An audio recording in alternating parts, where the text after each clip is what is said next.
and they were rewarded like a team that did not win the Big Ten. They're a 5 seed, the lowest for an outright Big Ten champion in more than a decade, though they were the highest of the 5 seeds.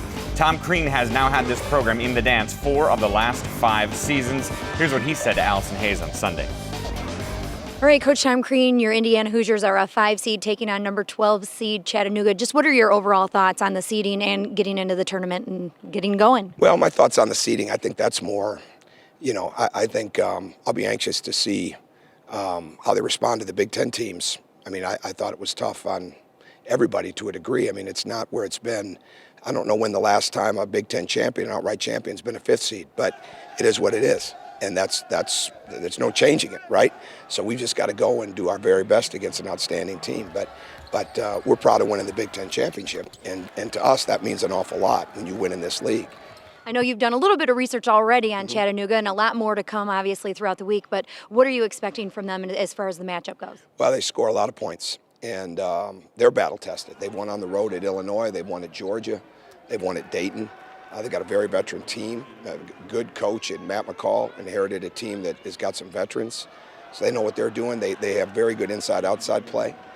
They shoot the ball. When you're scoring points like that, the biggest concern for me is going to be studying the film. Why are they getting fouled so much?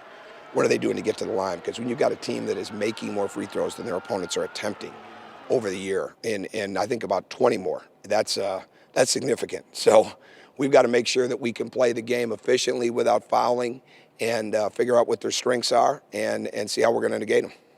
Coming off of the Big Ten tournament, what do you feel like you learned coming off of that loss to Michigan? Well, the result of the game comes down to the last couple of possessions, and there's no question that we made a couple that weren't there.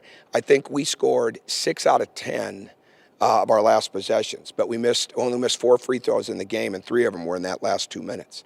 And Michigan scored 4 out of 10, but they had 3 3-point plays. I mean, and a couple of fouls that it's just, it is what it is. So you've got to look at it and say, where'd that come from, right? But at the end of the day, if you've got a little bit more of a lead, then that doesn't come up as much. So to me, we learned that we've got to do a much better job earlier in the game, a much better job in the middle of the game, and then you're putting it away. But we'll let you get back, because I know you want to do some prep and get ready for this game. We'll send it back to the studio in Chicago.